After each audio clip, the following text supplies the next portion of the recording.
Hello and welcome back to another video, and thank you as always for watching. And we should be back for good. So hopefully good times ahead.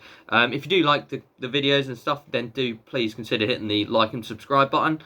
Don't blame me if you don't do that. Yeah, anyway, let's get into the video. So today we're going to be talking about Fernando Alonso's move to Aston Martin. Nearly got the name wrong there. There's 4 teams now that begin with an A on the grid. Sometimes it's easy to get them mixed up. Anyway, so Alonso moving to Aston Martin now, and is this going to be the only genius move that Fernando Alonso has ever done, or is it going to be a typical disaster like we've seen in previous occasions?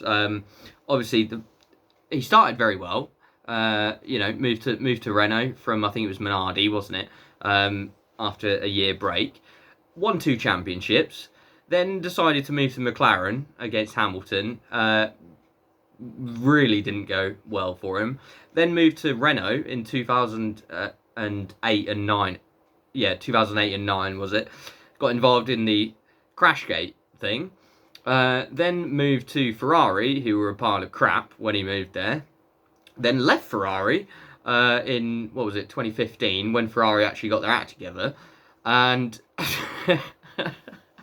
I mean, it's kind of comical, really, isn't it, when you actually look back at Fernando's career? But I mean, will this Aston Martin venture be the one that pays off? And I think there's a few positives to it, and that is the investment to start with that Aston Martin are putting into the team. They are building so much stuff. I don't really know what it all is, but they're building a lot of stuff to make that car competitive for next year and going forward. So there's a lot in place there with regards to that. Obviously, the budget cap does come into it as well, so they can't just chuck money at everything. But yeah, it looks like Aston Martin are a team that want to be towards the top end of the grid. So yeah, we'll have to wait and see with regards to that. And the kind of the negatives, I think the first main one being that they're still a customer team.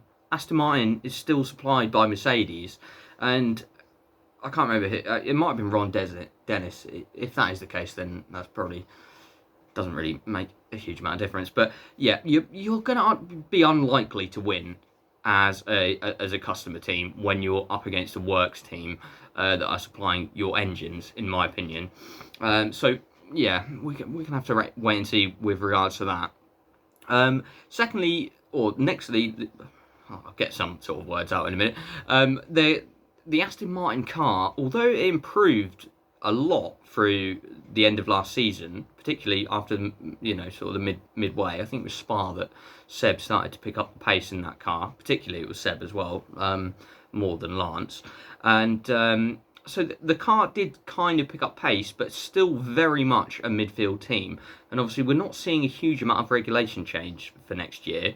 So whether or not they're going to actually be able to get on top of the discrepancies that they've had this season, and obviously you've got the likes of, say, McLaren, Alpine, who are also putting a lot of investment into next year, or the coming seasons as well.